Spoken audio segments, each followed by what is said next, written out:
नमस्कार दोस्तों आज हम ऐसे प्रोफेशन की बात करते हैं कि जिस प्रोफेशन को लेके बहुत लोग स्ट्रेस में भी आ जाते हैं, लेकिन इसी प्रोफेशन की वजह से उनको रेस्पेक्ट भी बहुत मिलती है, पैसा भी बहुत मिलता है और रेस्पेक्ट भी उस लेवल की मिलती है कि भगवान के समकक्ष उनको रखा जाता है।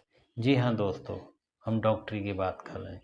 एक डॉक्टर कितनी विषम परिस्थिति हो अपनी ड्यूटी निभाता है, 24/7 अपनी ड्यूटी करता है और मरीज को आखिरी वक्त तक लड़ते लड़ते उसका जीवन बचाता है। इसीलिए हम उसको भगवान की पदवी भी देते हैं। तो दोस्तों, ऐसे प्रोफेशन में जाना एक बहुत भाग्य की बात है और बहुत गर्व की बात भी होती है। रेस्पेक्ट की तो बात होती ही है। अब हम इस पर बात करेंगे कि ये प्रोफेशन हमने अगर अपनाना है और हमें एक प्रोफेशनल डॉक्टर बनना है तो उसके लिए क्या क्या ज़रूरी है, क्या चीज़ें हमें अवॉइड करनी ज़रूरी है, क्या चीज़ हमें अपनानी ज़रूरी है। तो इसके लिए हम सारी बात आपके सामने करेंगे और बिंदुवार करेंगे। तो सबसे पहले इसकी एक प्रक्रिया होती है। प्रक्रिया के लिए आपको पढ़ाई बहुत ज़रूरी है। पढ़ाई आप करेंगे और अच्छे मार्क्स से पढ़ाई, क्योंकि उसमें आपको दिमाग बहुत अच्छा लगाना है।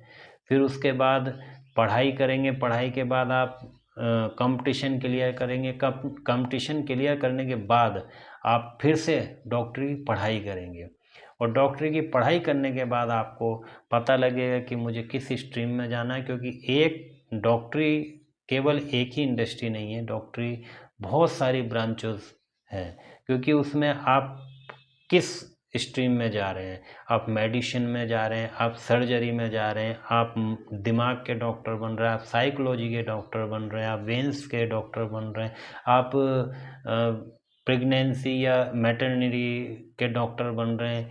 ये मतलब बहुत सारी ऐसी ब्रांचेज हैं जो आप नाम ले ही नहीं सकते, किसी को इतने याद नहीं होंगे कि कौन कौन सी ब्रांच है। तो वो सारी चीज़ें आप कैसे चूज़ करेंगे वो आपका ग्रह बताएगा कि आपको क्या चूज़ करना, किस पे पकड़ आपकी अच्छी है। तो दोस्तों, सबसे पहले हमें इसमें बात करनी पड़ेगी आपकी पढ़ाई की, क्योंकि सबसे पहले पढ़ाई ज़रूरी है। अगर आप पढ़ाई डॉक्टर के हिसाब से करोगे तो आपका बेस बनेगा और जब बेस अच्छा बनेगा तभी आप आगे कंपटीशन भी क्लियर करेंगे और डॉक्टर बन भी पाएंगे। तो सबसे पहले हम पढ़ाई की बात करेंगे। पढ़ाई का जो ग्रह है वो मैंने पहले भी बताया, बुध है। और बुध पढ़ाई भी है, आपका दिमाग भी है, आपका एंटरटेनमेंट भी है, कॉन्शियस माइंड है और आपकी बुद्धिमत्ता है। तो दोस्तों, सबसे पहले बुध आपका अच्छा होना चाहिए। तो बुध अच्छा होने के लिए सबसे पहले आपकी जो सावधानी है वो रखनी बहुत ज़रूरी है। अगर आप एंटरटेनमेंट में गलत हरकत में चले गए तो आप अपने दिमाग को ख़त्म कर सकते हैं और आपका सपना सपना रह सकता है। तो आप पढ़ाई पे ध्यान दीजिए, अपने दिमाग को बढ़ाइए। उसके अलावा जो दूसरा ग्रह आता है वो मंगल है, क्योंकि मंगल एक इम्पोर्टेंट ग्रह है जो आपकी डॉक्टरी लाइन के लिए बहुत ज़रूरी है, क्योंकि मंगल के जो एट्रीब्यूट हैं वो सारे मेडिकल लाइन से संबंधित हैं। जैसे कि डॉक्टर शरीर पर कार्य करता है तो मंगल शरीर है, ह्यूमन बॉडी मंगल है, ब्लड मंगल है, मंगल कॉन्फिडेंस भी है, मंगल हॉस्पिटल है, मंगल दुर्घटना है, मंगल स्वास्थ्य को भी रिप्रेजेंट करता है। तो मंगल के लिए हमें सबसे पहले सोचना ज़रूरी है। तो आपके मरकरी से अगर मंगल जुड़ा है तो आप समझ जाइए कि आप डॉक्टरी की तरफ जा सकते हैं।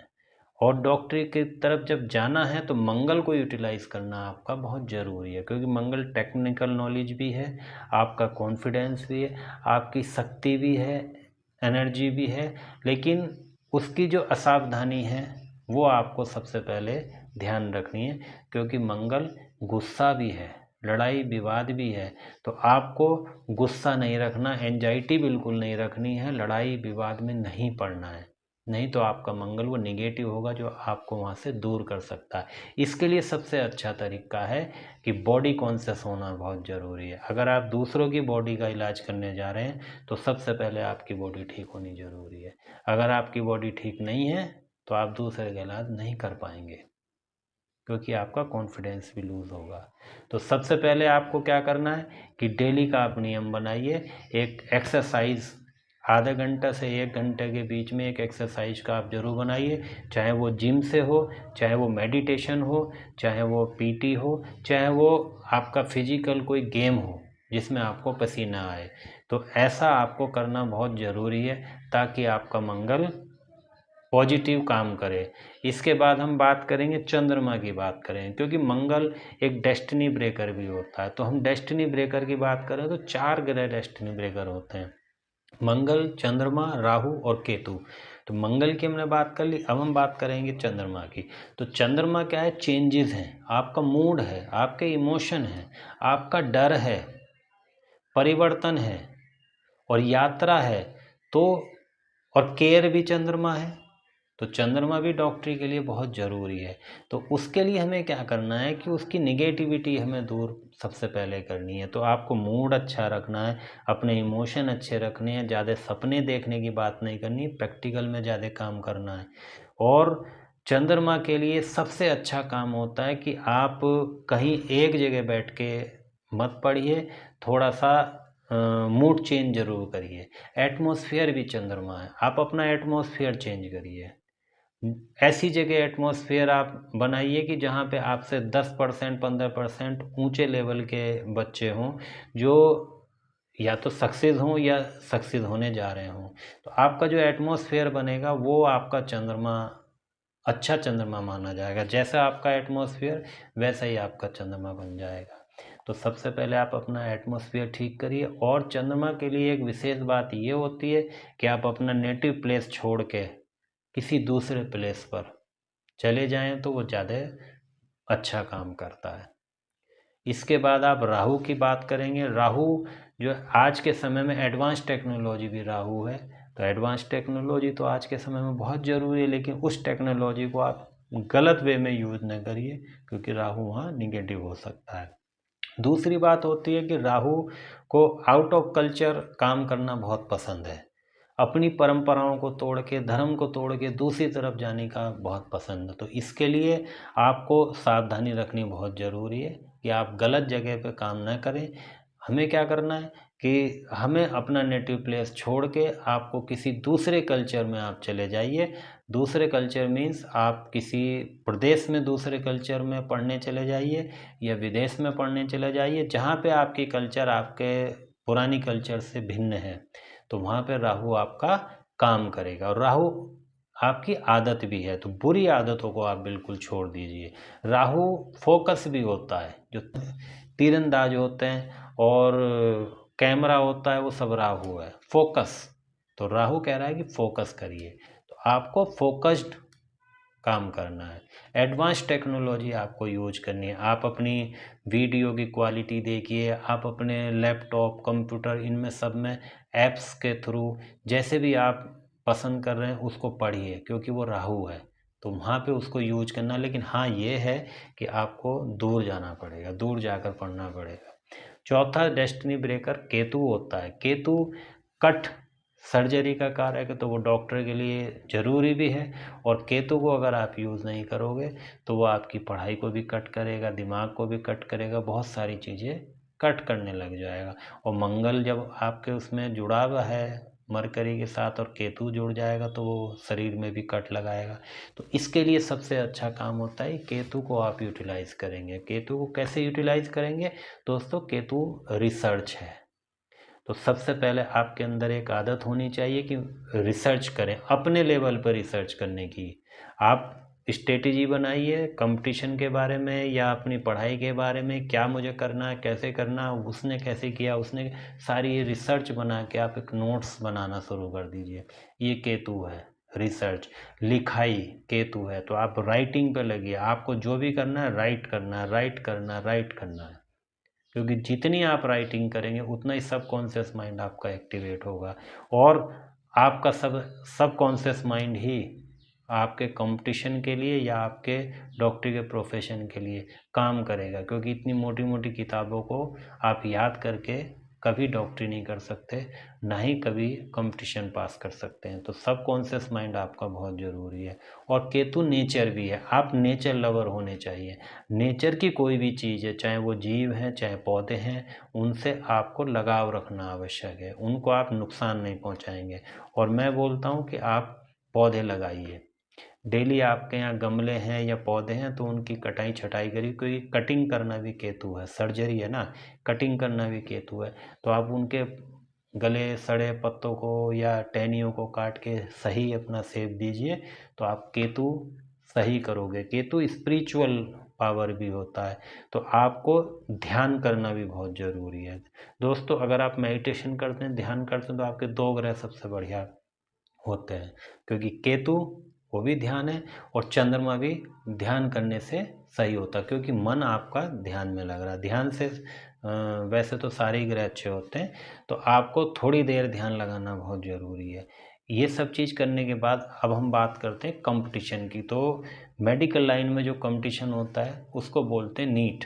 नीट का जो कंपटीशन होता है, ऑल इंडिया लेवल पर कंपटीशन होता है, और उसमें लाखों बच्चे हर साल पार्टिसिपेट करते हैं और कई साल से बेचारे कर रहे हैं। बहुत बच्चे थक गए हैं, बहुत अभी भी लगे हुए हैं, लेकिन पास नहीं हो पा रहे हैं, क्योंकि बहुत कम लोग ही पास होते हैं।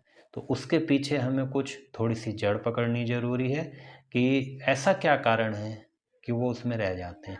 तो सबसे पहले हमें इन्हीं ग्रहों को कंपटीशन के लेवल पे शुरू करना है। तो हमने मंगल की बात की, तो आप उधर तो काम फिजिकल कर ही रहे हैं, तो मंगल टेक्नोलॉजी भी है, तो आप अपनी टेक्नोलॉजी यूज करिए। आप सीधे एक पुरानी परंपरा के अनुसार मत पढ़िए, आप उसमें कहीं ना कहीं टेक्निक्स लगानी शुरू करिए। टेक्निक्स मीन्स टेक्निक्स ये लगेगा कि आप किस चीज़ को कितनी सरलता से यूज कर सकते हो, कितनी सरलता से उसको याद कर सकते हो। आपने 100 पेपर लिए, उन सब पेपर को आपने लिया, उनमें से ये देखा कि किसकी रिपीटेशन ज़्यादा होती है, कौन सा इम्पोर्टेंट होता है, कौन सा, ये सारी चीज़ आपकी टेक्निकल हो गई हैं। तो आप वो टेक्निकल चीज़ें देखेंगे। टेक्निकल पार्ट जो होता है, वो टेक्निकल पार्ट पे तैयारी करनी मंगल है। और ऐसे ही आप चंद्रमा की बात करें, चंद्रमा का मतलब होता है सबकॉन्शियस माइंड। तो सबकॉन्शियस माइंड पे आप काम करने के लिए मेडिटेशन करेंगे, सबकॉन्शियस माइंड आपका एक्टिवेट होगा, 100% होगा। आपके दिमाग में जो कचरा है वो निकल जाएगा और साफ दिमाग में आपकी सारी चीज़ें फीड हो जाएंगी। तो मेडिटेशन बहुत ज़रूरी होता है। इसके बाद राहु की बात होती है। राहु एडवांस टेक्नोलॉजी है। आप प्रोजेक्टर से या यूट्यूब वीडियो से या किसी भी तरह का ऐसे मशीन से जो ऑनलाइन चल रही हैं, उनसे आप तैयारी करिए, आप प्रैक्टिस करिए। राहु प्रैक्टिकल भी है, प्रैक्टिकल नॉलेज। तो आपको हर चीज़ की एक प्रैक्टिकल नॉलेज देखनी है। आप पढ़िए, लेकिन पढ़ने के साथ साथ आपको प्रैक्टिकल करना बहुत ज़रूरी है। इसीलिए हम पहले जब पढ़ते थे तो उस समय मेंढक का प्रैक्टिकल होता था, केंचुए का प्रैक्टिकल होता। क्यों होता था? क्योंकि प्रैक्टिकल बहुत ज़रूरी है डॉक्टर के लिए। तो आप पढ़ने के लिए आप केवल किताब मत देखिए, आप मोबाइल में मत देखिए ज़्यादा, आप प्रैक्टिकली उसको चेक करके देखिए। या तो आप प्रैक्टिकल में कोई स्टैचू ऐसे लेके आइए या कुछ भी ऐसा करिए कि आपको प्रैक्टिकल में वो सारी चीज़ें क्लियर हों, तभी आपका राहु काम करेगा, उस कंपटीशन में आपको आगे बढ़ाने का काम करेगा। फिर केतु आएगा, तो केतु कटिंग करता है। तो आप कंपटीशन से कटिंग कैसे कर सकते हो? क्योंकि केतु क्या है? आपकी श्रद्धा है। तो जब तक आपको अपने मन में डॉक्टर बनने की श्रद्धा नहीं होगी, डॉक्टर बनने की श्रद्धा का मतलब हो गया आपके अंदर एक सेवा भाव नहीं होगा, तब तक आप अपने केतु को यूटिलाइज नहीं कर पाएंगे। क्योंकि जिस कार्य के लिए आपको करना है उसके लिए श्रद्धा बहुत जरूरी है। और केतु एक ये भी संदेश देता है कि आप किसी के साथ बुरा नहीं करेंगे, क्योंकि केतु मोक्ष वाला ग्रह है, त्याग करने वाला ग्रह है। तो आप त्यागी बनिए, आप किसी भी चीज़ के लिए लड़िए मत, किसी भी चीज़ के पीछे मत भागिए, वो इच्छाओं के विरुद्ध जाता है। तो आप किसी के सामने आप अपनी इच्छा के लिए कोई गलत काम मत करिए। अगर आपको केतु सही रखना है, तभी आपका कंपटीशन क्लियर होगा। और इन सारी चीज़ों के बाद आपको और ग्रह का भी ध्यान देना पड़ेगा। जैसे शनि है तो शनि आपका प्रोफेशन है, तो शनि के लिए आपको क्या करना है कि आपको एक अनुशासन रखना है, क्योंकि शनि काल है, समय है, तो आपको हर चीज़ का समय निर्धारित करना पड़ेगा। चाहे आप नोट करिए कि मैं 4 बजे उठूँगा, 4 बजे उठने के बाद मैं इतने समय में फ्रेश आदि होऊंगा, इतने समय में मैं एक्सरसाइज करूँगा, योगा करूँगा, इतने समय में फिर पढ़ूँगा या खाऊँगा, जो भी अपना आप रखेंगे एक रूटीन आपका बना होना चाहिए। टोटल आपका एक टाइम के अनुसार होना चाहिए। मंगल 24/7 काम करता है और शनि एक लिमिट में काम करता है। तो जब आप प्रोफेशनल बन जाएंगे तब आप लिमिट में काम करेंगे, लेकिन मंगल का काम है तो आपको 24/7 तैयार रहना पड़ेगा, भले ही आप एक समय तक काम करेंगे। तो दोनों को यूटिलाइज करना है। इसके बाद आपको गुरु को यूटिलाइज करना है, क्योंकि गुरु आपका भाग्य है। गुरु आपको किसी एक उच्च पद पर बैठाता है, डिसीजन मेकर बनाता है, आपकी मैच्योरिटी बढ़ाता है। तो जब तक आप मैच्योर नहीं होंगे तो कंपटीशन क्लियर करने में आपको प्रॉब्लम रहेगी, क्योंकि बचपने में आप क्लियर नहीं कर सकते। मैच्योर होना बहुत ज़रूरी है। मैच्योर होने के लिए आपका बृहस्पति गुरु सही होना ज़रूरी है, और बृहस्पति सही होने के लिए सबसे बड़ा फैक्टर क्या होता है, गुरु की क्वालिटी आपके अंदर होनी चाहिए। और गुरु की सबसे बड़ी क्वालिटी होती है देना, क्योंकि गुरु देना जानता है, तो वो चीज़ आपके अंदर होनी चाहिए। आप सहर्ष दीजिए। और देना किसको है, आपके मन में कहीं भी किसी तरह का कोई भी भेद नहीं होना चाहिए। आपके सामने कोई जाति का भेद ना हो, कोई धर्म का भेद ना हो, कोई ऊंचे का नीचे का अमीर गरीब किसी तरह का भी भेद नहीं होना चाहिए। आपको खुशी से देना आना चाहिए, क्योंकि आप डॉक्टर बनने जा रहे हैं, और डॉक्टर के सामने वो डॉक्टर कभी ये नहीं देखता है कि ये मरीज कैसा था, ये पेशेंट किस जाति का, किस धर्म का, किस लेवल का है, क्योंकि उसको अपना काम करना है। तो जब तक आप वो भावना अपने अंदर नहीं रखेंगे तब तक डॉक्टरी आपसे दूर रहेगी, ग्रह आपसे दूर रहेंगे। तो जब आपका बृहस्पति अच्छा हो जाएगा तो आपको सपोर्ट मिलनी शुरू हो जाएगी। और दोस्तों, इन चीज़ों को मैं कई वीडियो में समझा चुका हूँ कि कौन सा ग्रह खराब है, कौन सा सही है, किस तरह से आप पहचान सकते हैं। तो ये सारी चीज़ें आप पहचान कर सकते हैं। इसके अलावा दोस्तों, आपकी जो राशियां हैं वो भी बहुत इम्पोर्टेंट रोल प्ले करती हैं, क्योंकि जो ग्रह जिस राशि में होता है उस राशि के अनुसार कार्य करता है। तो आपका बुध किस राशि में है ये देखना बहुत ज़रूरी है। आपका मंगल किस राशि में है वो देखना बहुत ज़रूरी है। आपका शनि किस राशि में है वो देखना बहुत ज़रूरी है। तो इसके लिए मैं एक नेक्स्ट वीडियो बनाऊंगा जिसमें राशि की ही बात करूंगा, ताकि आपको एक अलग से सपोर्ट उसकी मिलेगी। फिलहाल मैं बात जो करूंगा कंपटीशन की करूंगा, तो कंपटीशन के लिए हम हाउस की भी बात करेंगे, क्योंकि आपकी कुंडली का जो छठा हाउस होता है वो कंपटीशन के लिए सबसे प्राइम हाउस है, सबसे इम्पोर्टेंट। और छठे हाउस की जो क्वालिटी होती है वो आपको अपनानी पड़ेंगी। छठे हाउस की पॉजिटिव अपनानी पड़ेंगी, निगेटिव आपको अवॉइड करनी पड़ेगी। तो पॉजिटिव क्वालिटी क्या है, सर्विसेज है, सेवा है, जॉब है। तो आपको सेवा जॉब करनी है, तो आपका सेवा भाव कभी कम नहीं होना चाहिए। और निगेटिविटी क्या है, कर्ज है, शत्रुता है, रोग है, ऋण है, षड ऋतु है। षड ऋतु मीन्स 6 प्रकार की बुराइयां होती हैं, वे बुराइयां आपको दूर रखनी पड़ेंगी। अगर आपके अंदर उनमें से कोई भी बुराई है तो आपका छठा हाउस कमज़ोर होगा, और छठा हाउस कमज़ोर होगा तो आप कंपटीशन क्लियर करने में परेशान होने लग जाएंगे। और उसके बाद हमें ये चेक करना है कि छठे हाउस को जो निगेटिव फैक्टर क्या हैं कि जो उसको कमज़ोर करते हैं। तो सबसे पहले 5वां हाउस है, क्योंकि 5वां हाउस उसके पीछे होता है, तो पीछे वाला हमेशा टांग खींचता है, ये समझ लीजिए। तो पीछे वाला उसका नुकसान कर रहा है। 5वें हाउस को भी हमें ठीक करके रखना। 5वां हाउस क्या है, 5वां हाउस है आपकी बुद्धि, आपका स्किल, आपकी पढ़ाई, आपके पूर्व पुण्य कर्म, आपका आत्मा का सुख, मतलब आपका स्किल, आपकी हॉबी, ये सारी चीज़ें 5वें हाउस में आ जाती हैं।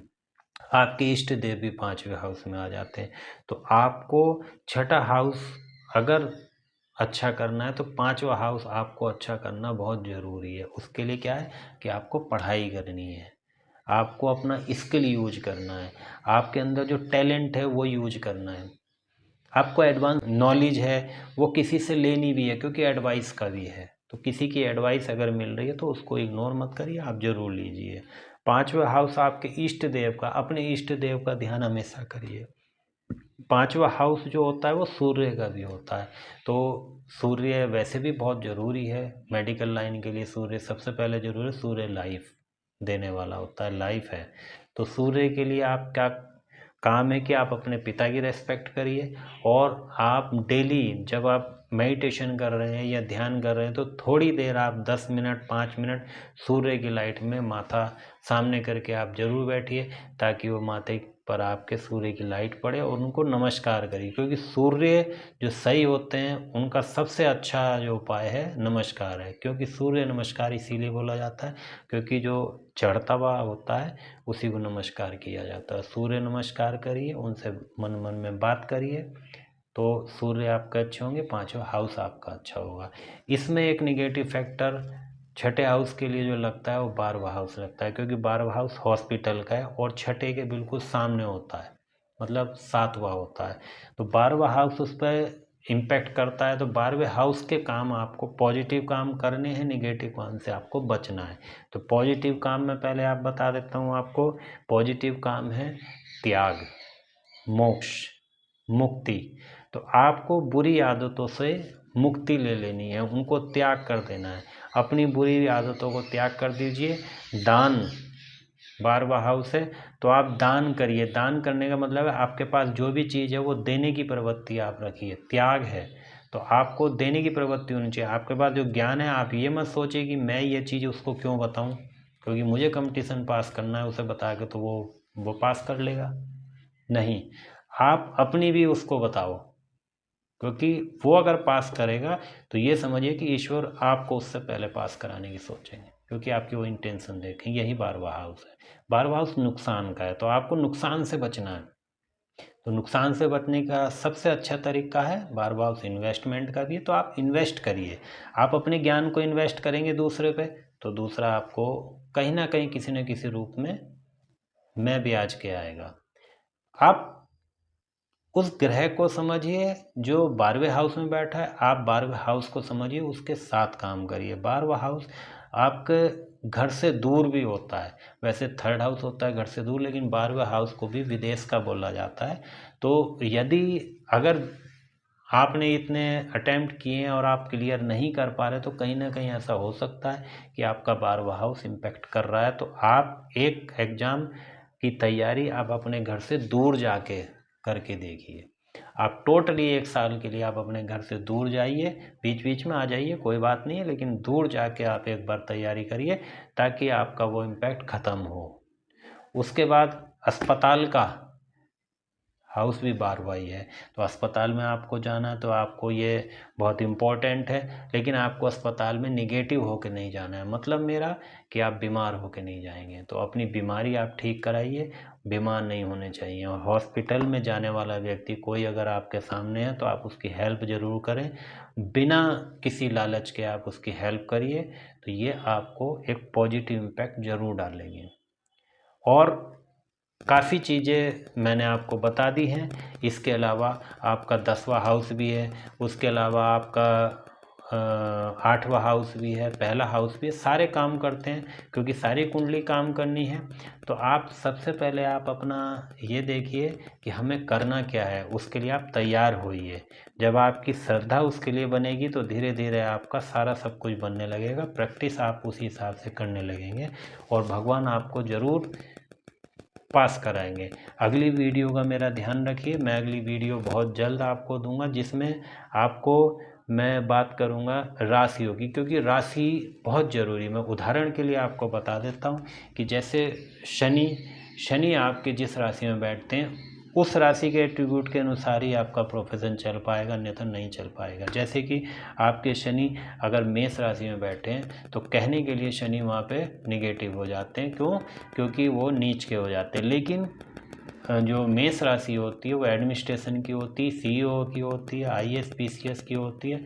तो आप अगर वहाँ पे चेयरमैन बन के काम करते हैं, उसकी तरह काम करते हैं, शनि की तरह काम ना करके आप सूर्य की तरह काम करते हैं, तो वही आपके लिए वरदान बन जाएगी। तो इस तरह से राशि भी बहुत इम्पोर्टेंट प्लेयर करती हैं। तो आप राशियों के लिए अगली वीडियो का इंतज़ार करिए। मैं पूरी बात करूँगा क्योंकि ये वीडियो लंबी हो रही है। लंबी वीडियो में आप बोर भी हो सकते हैं। नमस्कार दोस्तों।